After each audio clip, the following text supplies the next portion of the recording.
الحمدللہ الحمدللہ وکفا والصلاة والسلام علی من لا نبی بعدہ اما بعد فاعوذ باللہ من الشیطان الرجیم بسم اللہ الرحمن الرحیم هو الذی بعث فی الأمیین رسولا منہم وقال النبی صلی اللہ علیہ وسلم لو كان هذا العلم بالثريا لتناوله رجل من ابناء فارس او كما قال علیہ الصلاۃ والسلام۔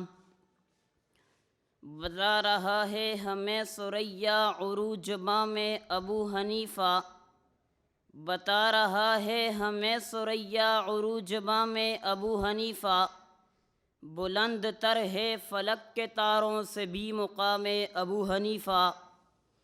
تمہاری تقلید کی ضرورت نہیں ہے اس کو اے جھلنے والو، تمہاری تقلید کی ضرورت نہیں ہے اس کو اے جھلنے والو، ہے مالکی اور شافعی احمد فدائے نام ابو حنیفہ، ہے آشکارا مقلدین پر عیاں ہے غیر مقلدین پر، ہے آشکارا مقلدین پر عیاں ہے غیر مقلدین پر، ہے اس زمانے میں ذات و گھمن ایک پیام ابو حنیفہ۔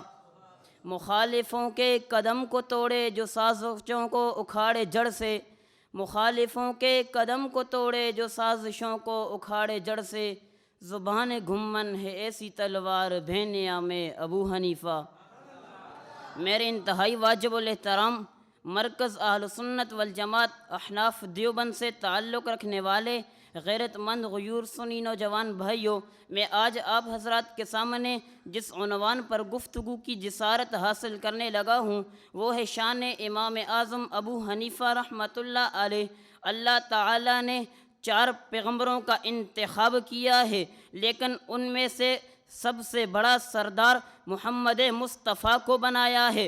رب ذوالجلال نے 4 صحابہ کا انتخاب کیا ہے، لیکن ان میں سب سے افضل صدیق اکبر کو بنایا ہے۔ رب ذوالجلال نے 4 اماموں کا انتخاب کیا ہے، لیکن ان میں سب سے بڑا امام امام اعظم ابو حنیفہ کو بنایا ہے۔ امام اعظم وہ شخصیت ہیں جن کا تذکرہ عقیدہ فقہت قرآن پاک سے ثابت ہے۔ میں آیات پڑھوں گا، امام صاحب کا تذکرہ عقیدہ فقہت ثابت کروں گا تاکہ امام صاحب کے مخالفین کی یہ غلط فہمی دور ہو جائے کہ ان کے پاس صرف قیاس ہے اور امام صاحب کا عقیدہ قرآن مجید کے مخالف ہے، بلکہ میں یہ کہتا ہوں رب ذوالجلال نے جہاں اپنے پیارے پیغمبر اور صحابہ کرام کے فضائل کو بیان کیا ہے وہاں تذکرہ امام اعظم ابو حنیفہ بھی موجود ہے۔ رب ذوالجلال نے قرآن پاک میں ارشاد فرمایا والذی بعث فی الأمیین رسولا منہم، اس پیارے پیغمبر کو امیین میں مبعوث فرمایا۔ صحابہ نے عرض کیا یا رسول اللہ امیین کا معنی ہم سمجھ گئے، امیین سے مراد صحابہ اکرام ہیں، امیین سے مراد قریش مکہ ہیں، لیکن آخرین کا معنی ہم نہیں سمجھے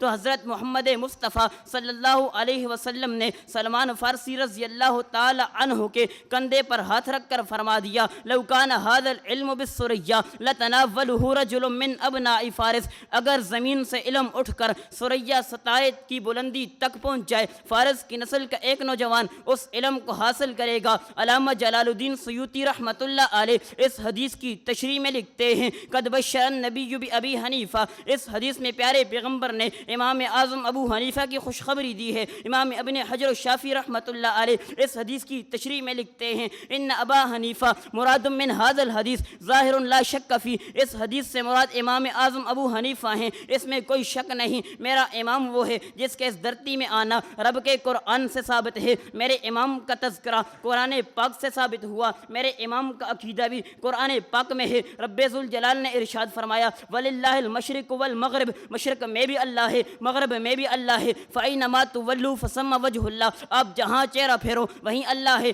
لیکن ایک بدبخت اٹھا امام صاحب پر تبرہ کرتے ہوئے لوگوں کو دیکھا دیتا ہے کہ رب ذوالجلال عرش پر ہے۔ میں اسے کہتا ہوں مجھے یہ بتلا کہ آپ کہتے ہو عرش پر ہے تو پھر ملک پاکستان حکومت کے ہاتھ میں، اس کا کیا مطلب؟ کہتے ہیں حکومت کا قبضہ ہے ملک پاکستان پر۔ میں نے کہا رب کا عرش پر بھی قبضہ ہے۔ اس سے آگے بڑھ کر میں کہتا ہوں میرا امام فقی تھا، رب نے فقاہت کا تذکرہ قرآن پاک میں کیا، فلولا نفر من کل فرقہ۔ میرا امام مجتہد تھا، رب نے اتحاد کا تذکرہ قرآن پاک میں کیا۔ میرے امام کے 4 اصولوں کا تذکرہ قرآن پاک میں کیا۔ میں علماء دیوبند کے اسٹیج سے کھلے لفظوں میں کہتا ہوں ہمیں دیوبندیت پر فخر ہے، ہمیں اپنے اکابر پر ناز ہے جنہوں نے اسلام کے دشمنوں کا تعاقب کیا۔ فرقہ پہلا اٹھا، اس نے ختم نبوت پر ڈاکہ ڈالا، ختم نبوت پر ڈاکہ ڈالا تو اس فتنے کا تعاقب کرنے والا سید عطا اللہ شاہ بخاری دیوبندی تھا۔ ایک فتنہ اٹھا، صحابہ کی عظمت پر ڈاکہ ڈالا، اس فتنے کا تعاقب کرنے والا دوست محمود قریشی دیوبندی تھا۔ اس فتنے کا تعاقب کرنے والا عبدالستار توسی دیوبندی تھا۔ ایک فرقہ اور اٹھا، اس نے فقہ پر حملہ کیا، اس فتنے کا تعاقب کرنے والا امین شاہ صفدر اکاڑوی دیوبندی تھا۔ اس فتنے کا تعاقب کرنے والا امام اہل سنت والجماعت شیخ سرفراز خان صفدر دیوبندی تھا۔ اے احناف کے نوجوانوں،